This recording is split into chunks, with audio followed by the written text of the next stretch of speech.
Binabanatan ni Pulong Duterte ngayon mga bossing. Sino po? Si General Torre, mga kababayan. Bakit? Ano daw po ang sabi ni Pulong? Nako, eh, kumbaga parang saglit lang daw din kasi na naging PNP chief si General Torre.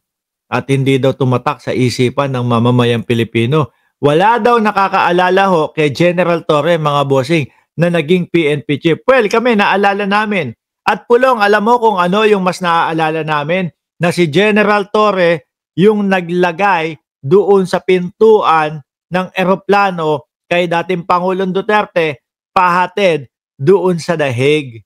Di po ba, mga bossing? Oh, isa pang maaalala namin, si General Torre din ang umaresto sa best-friend ng tatay mo na si Kibuloy. Yun ang mga naaalala namin. Pero yung pagiging PNP chief niya, oo, naalala din namin yan. Bagamat saglit lang, pero ang laki ng ikinaban nyo dyan. Di ba? Basahin natin to ha. Sabi daw ni Paulo Duterte na si Pulong, aka Boy Saksak. Nanaksak ko doon sa bar eh. No, mga kababayan, nanaksak ko, baliktad yung kutsilyo. No one remembers Torre was PNP chief. Kami naalala namin, nakatatak sa aming isipan yan. At hanggang ngayon, sumasaludo kami kay Torre. Lalong-lalo na doon sa pagkakaoblo ng iyong tatay, doon sa pagkakapasok sa kulungan ni Kibuloy. At marami pang iba. Di po ba? Kinwestiyon ni Davao City First Representative District Paulo Duterte ang aniyay pag-aastang eksperto ni dating Philippine National Police Chief Nicolas Torre pagdating sa international law, sabi. Ayan. Kasunod ito ng inihayag ni Torre sa isang interview na hindi siya nagdadalawang isip na aarestoy si Bato. Ito na naman ho, mga kababayan. Bato na naman po. Hindi. Yan yung susunod eh. Diba?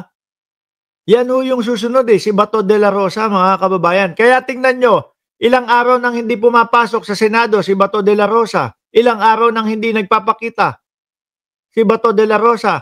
Tayo po ang nagpapasweldo diyan kay Bato de la Rosa. Pero wala, hindi pumapasok. Sa takot po na baka maisahan siya. Baka pag nagpakita ho siya, mga bossing, ay ayun, ready na pala talaga ang warrant of arrest. Kasi ang sinabi kapag daw ho sa Senado, meron si Bato de la Rosa na immunity. Kaso nga lang daw kapag ka 6 na buwan pababa, 6 na taon pababa, yung magiging kulong, yun ang may immunity. Pero pag 6 na taon pataas ang pagkakakulong, yun, walang immunity. Kahit may session, malamang huli pa din si Bato de la Rosa. Nagtatago na. Ano yung sinasabi ni Torion? Hindi daw nagtatago si Bato de la Rosa. Ano to? Bakit hindi pumapasok sa Senado? Diba? Kaya pala naaresto si dating Pangulong Duterte. Hindi pala marunong sa international law. Itong si General Torre. Pulong? Kasunod ito ng inihayag ni Torre sa isang interview na hindi siya magdadalawang isip na arestuhin si Senator Bato de la Rosa kapag lumabas na ang warrant of arrest ng International Criminal Court laban sa senador. Alam niyo ho, mga kababayan, ang naiisip ko dyan, kung pagsasama-samahin ho natin yung kanilang mga sinasabi, no? Kung pagsasama-samahin ho natin yung kanilang mga sinasabi, ang naiisip ko po, mga bossing, hawak na po nung kung sino mang aaresto kay Bato de la Rosa yung pong warrant of arrest. Naniniwala ako dyan, mga kababayan. Bakit to? Tingnan mo si Bato de la Rosa. Malamang yan, may intel yan. Malamang yan 100% na alam nila na meron na talagang warrant of arrest. Hindi naman ho magtatago yan eh. Di ba? Hindi ho magtatago yan. Hindi ho yan na absent sa Senado kung hindi niya alam na meron. Meron na ho yan. Ayaw lang sabihin. Kasi nga, ayan, tingnan mo, sa ngayon, pa-chismis-chismis pa lang, di ba? Pero nagtatago na. Paano pa kaya pagka nalaman 100% na hawak na ni General Torre kung siya man ang aaresto kay Bato de la Rosa? Ano pa gagawin ni Bato? Di lalo silang pinahirapan yan. Ang gusto nitong mga 'to, tingin ko, mga bossing, nung mga huhuli kay Bato, yung easy na lang. Hayaan mo 'no, patahimikin natin. 'Pag lumantad na, pumasok sa kagaya lang ho, mga bossing, nung kay dating Pangulong Duterte. Hilong-hilo yung mga DDS, hindi alam kung ano papaniwalaan. Talaga bang may warrant of arrest kay Duterte o wala? Nahihilo sila, hindi nila alam kung ano ang papaniwalaan 'no. May warrant of arrest ba o wala? Nung pagkasakay sa eroplano, ano ginawa ni General Torre? Biglang nag-formation ng mga kapulisan niya. Biglang formation, ayun. Nagwala na yung mga DDS. Kasi alam nila, aarestuhin na. Ganon din ang ginagawa, tingin ko, diyan kay Bato de la Rosa. Yung tipo bang, huwag na kayong maingay.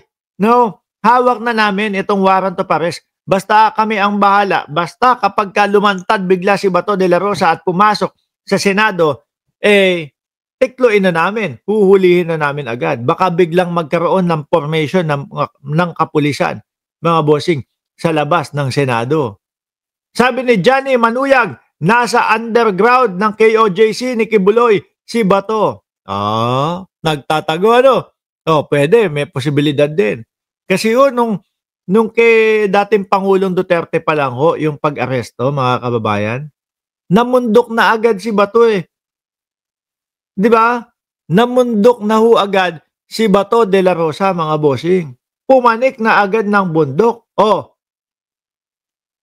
Eto pa kaya. Siya na ang aarestuhin, siya na ang huhulihin, siya na ang ipapadala sa ICC.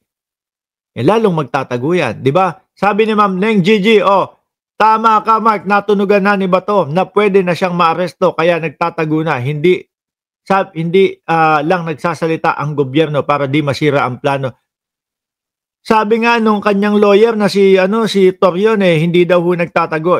Ginagawa lang daw niya yung sarili niyang hindi available. Narinig na po natin yan, mga kababayan, na idinahilan nitong si Torion doon sa kaso ni Kibuloy. Malamang ang ending nitong si Bato de la Rosa, malakibuloy lang din po, mga bossing.